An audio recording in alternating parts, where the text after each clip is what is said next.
வணக்கம் நேயர்களே, welcome back to another episode of channel G. இன்றைய நிகழ்ச்சியில் திருக்குறள் பாட வருகிறார்கள் செல்வி மதிவதனி மற்றும் செல்வன் பாஸ்கர் அவர்கள்.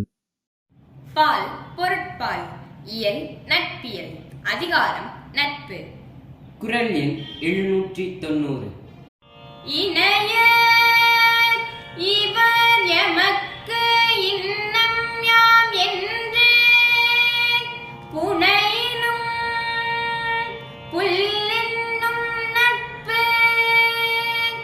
இணைய இவர் எமக்கு இன்னம் யாம் என்று புனையினும் புல்லென்னும் நட்பு.